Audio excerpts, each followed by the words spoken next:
Welcome back, you guys. Thank you very much for joining me. My name is Swadik Mayanja, but you can call me Q. And yes, I am Q the nurse.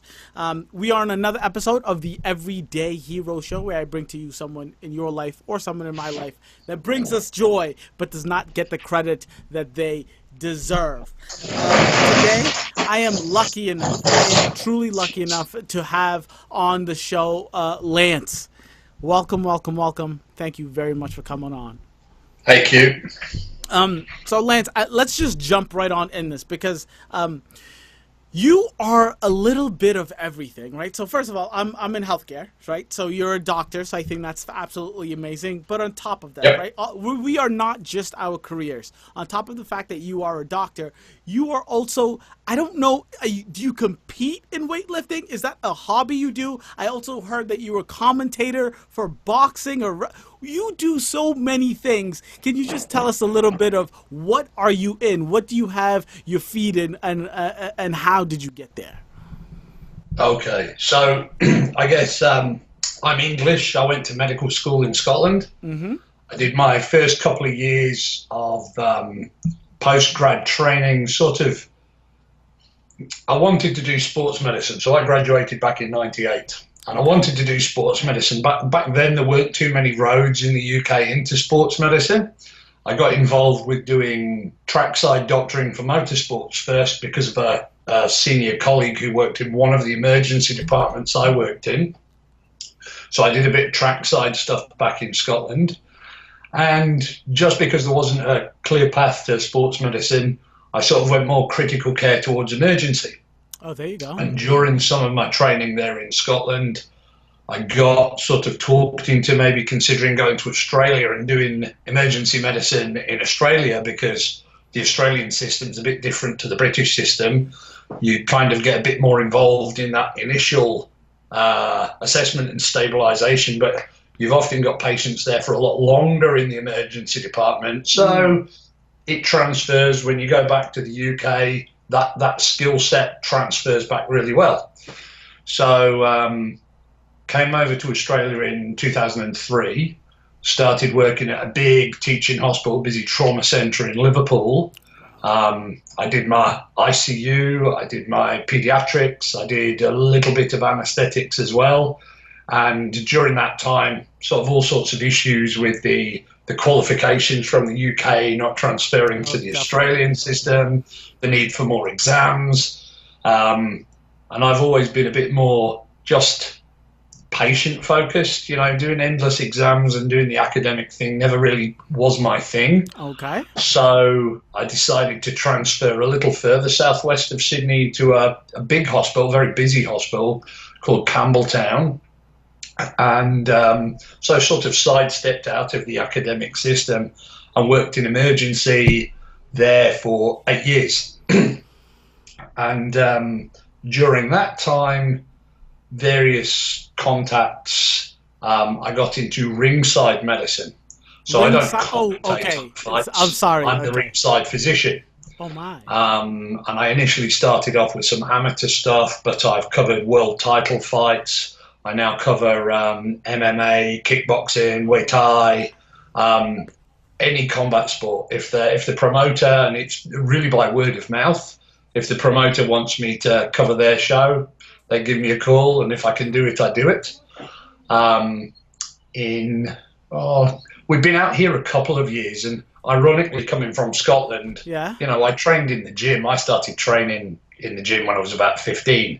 But never really went much further. Did a bit of boxing and kickboxing myself at the start of university. But it's very hard to maintain a training regime for that sort of stuff when you're constantly getting moved about. So the UK system makes you do 1 month in this hospital, 1 month in another hospital. You're always moving around. It's very hard to, plus I didn't have a car. So public transport was to get back to the same place and be the same coach and stuff like that. But you can always find a gym. Exactly. So that used to be my priority. Whenever I used to get another posting to a different hospital to do a term in surgery or something like that, one of the first things I'd do, get stuff into the accommodation, go and find the nearest gym. Okay. And then I knew that was like my the stabilising force wherever I went. And so I said, ironically, because trained in Scotland, we came over here 2006. My wife and stepdaughter are Scottish, so we went to a big Highland gathering near Sydney, and we met the guys who run a group called the Tartan Warriors. So they do kind of strongman and Highland Games. Oh, yes. And got talking to them and was very interested. But then I was doing intensive care, I think, at that time. So night shifts for 12 hours for 3 or 4 in a row. And then on to days, it's hard to do anything else when you're doing that. You better believe. And then there was like a gap where it was really just work. And I think 07, 08, I'd started, I think Susan messaged her back and said that rather than just doing normal weights, just to keep the cost down, I got just a big 2-inch thick solid bar instead of getting a proper weightlifting bar. Yeah. And just used to use that in the garage. Got into a bit more of the strongman type training, but not competitive strongman itself. Then I can't remember exactly how it came about, but there was a guy who was studying medicine, again, at the University of Sydney. Okay. And he'd come over from Canada to study medicine in Australia due to, the competitive nature of getting into medical school in Canada. And he started a strongman training group around about the same time. Susie bought me a stone mould for a stone for my birthday in 2008, which was the March. We went to a Highland gathering again in the April. And after the guys had done their competition and stuff like that, I went it up and I managed to lift a stone, which was 130 kilos. I think the one that I lifted was. Yeah. And they said, well, people don't come out of the audience and lift the stones. So I got offered, did I want to go back and do a Highland gathering in the May? And that was it. That was the start of my involvement with the Tartan Warriors and David Huxley and all the guys that I've sort of competed with there. That's amazing. That same year, strongman as a sport started going in a more accessible way in Australia. So there'd always been strongman competitions in Australia from the early 90s. But it was quite a closed group. It was if you knew this person or you knew that person and they sort of gave you a shot. Okay. And, momentum had built up and a guy started organising strongman competitions. So I competed in one of the first really open strongman competitions in Australia at the end of 2008. I think I ended up 4th in the heavyweight division, and sort of there it was. That year as well, in the September, was the first Highland Games, bigger Highland Games with all the hammers and the weights and the stones and a whole lot, organised by one of the guys who'd been a Tartan Warrior for ages. So I did my first full Highland Games that year. I did my first real strongman competition that year, and I just carried on doing it from there. Oh my God, that's a story. That's a story, Lance. Good for you. I mean, so I just have to say, because I know a lot of, obviously, I'm a nurse, so I know many people in the healthcare field. And once people get into the healthcare field, if that is their passion, good for them. But if it's not their entire passion, if they have something else outside of it, it is nearly impossible. And just like you said, with you trying to train and getting shipped off from one place to another, and even if you're not going from one place to another, working night shift, working 12-hour days, it is very, very difficult for healthcare providers to dedicate all of that time, especially if you are going to be someone that is competing and not just a spectator or someone who does it for fun. So right off the bat, that is good for you. Congratulations on being able to do that, right? But look, I have many questions. So before I even get into the details of any of this stuff, I do want to let you know I am ignorant to the Iron Man, Strong Man, Highland. I don't know anything about it, so please bear with me when I am asking you all of these questions. No problem at all. So the Highland, what is it called? The Highland Games. So the Highland Games are not the same as the Strongman competitions. No, there's a fair few guys that do both, but Highland Games. Is that like Highland Games goes back 400 years to the first organised Highland Games in Scotland. Some of the things that are done in modern strongman have been used as tests of strength for hundreds of years, particularly strong sort of background in the Celtic and the sort of Scandinavian nations. Yes. But stone lifting is all around the world. In fact, there's quite a lot of a tradition of that sort of heavy stone lifting in the Basque area of northern Spain and in Pakistan. So it goes all around, even the Pacific Islands. So I do have to ask. So when I'm like in my head, when I'm picturing like the big log carries, the tug of war, the actual stone carries, the Atlas stones, all of that is in both, or mostly in the Highland Games? Mostly in strongman. You might find it tacked on to the Highland Games, but the Highland Games is more specifically the hammer throw, but with a solid handle on the hammer. Which is thought to have come from maybe having a competition with the blacksmith's hammer back in the older days. Yes. The stone put, like modern shot put, and in fact modern shot put is based around the stone put, or even they used to use the old shots that have been used on the battlefields. So the stone put, shot put, the weight throw.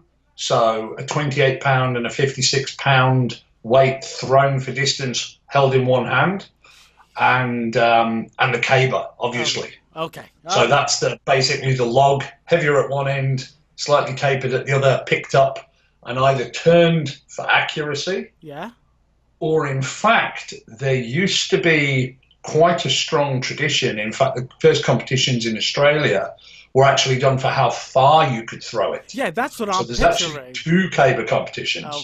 Okay. All right. So thank you for separating the two. I appreciate that. So I do want to take us back because I want to build to the point where you are as a doctor, you're ringside doctor, and you are competing. Let's talk about why you decided in the first place to do medicine, right? Like this, just like real brief origin story. Was it your parents? Was it why? Why medicine? In the school system in the UK, you had to kind of pick. Well, it was very much pumped into me.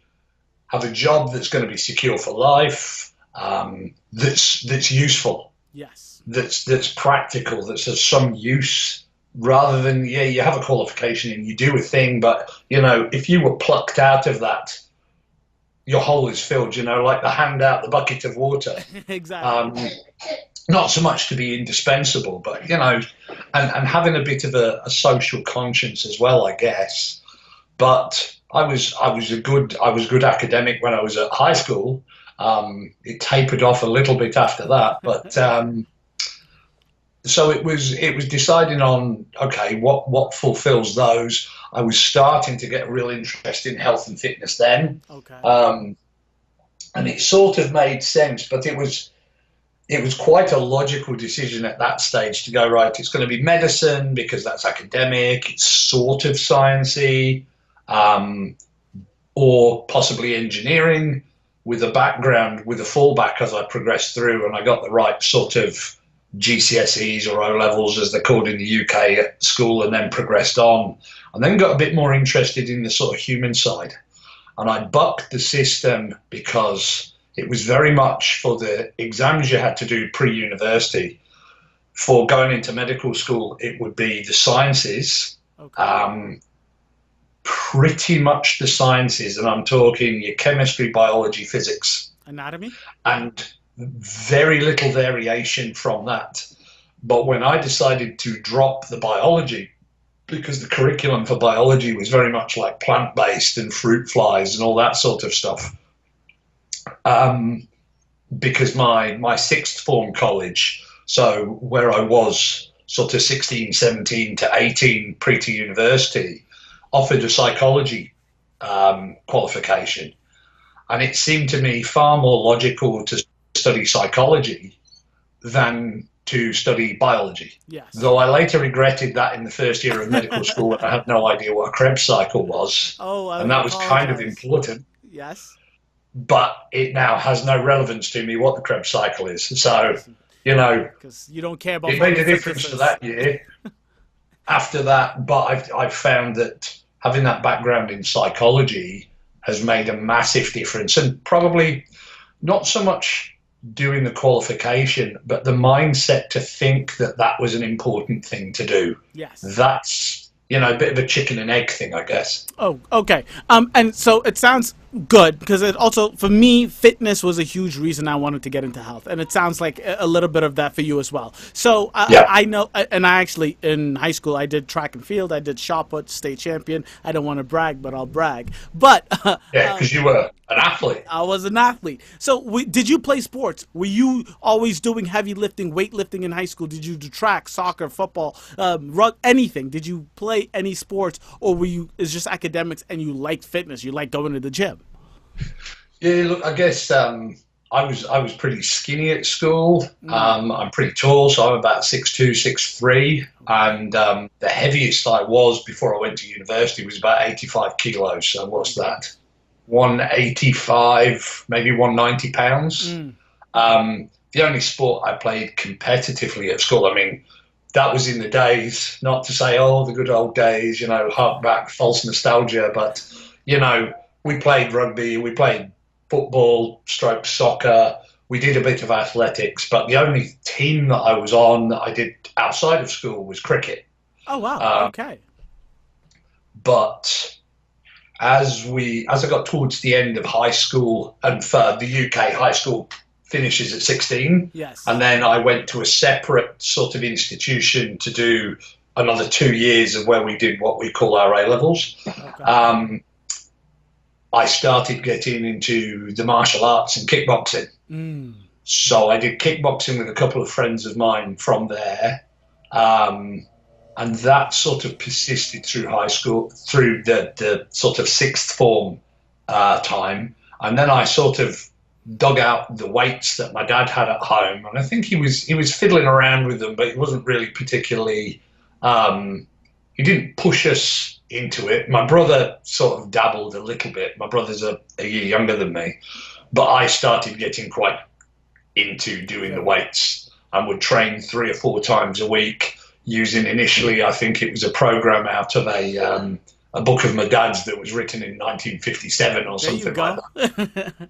But the basics are the basics. Exactly. Progressive resistance, work hard. I think the most weight, if you loaded the barbell completely, it was 135 pounds. Wow. And the heaviest I could load onto the dumbbells was about 30 pounds, so that they were even, or if you loaded one up, you could get it to 40 pounds. That was about it. So you were ripped. You were doing reps for days. Oh, yeah, that was all pretty much. I don't think I did less than 10 reps on anything. Oh, of course not. That's decent, yeah. And it was, it was basic, but that's what you should be doing when you start off. So that's really what it was. So then when it came to, I remember when it came to looking through all the prospectuses for universities, and the only other medical person in my family was my dad's cousin. Okay. And my dad's cousin's, her father had been an engineer in hospitals, so he looked after the boiler systems and stuff like that. So she was around hospitals a lot. So she was the only other doctor. My grandmother on my father's side was a nurse. And back in the old school nursing days, she was like a matron of these massive hospitals. But my dad's cousin, Vicky, was a psychiatrist. She's done medical school in Leeds and then ended up in Scotland.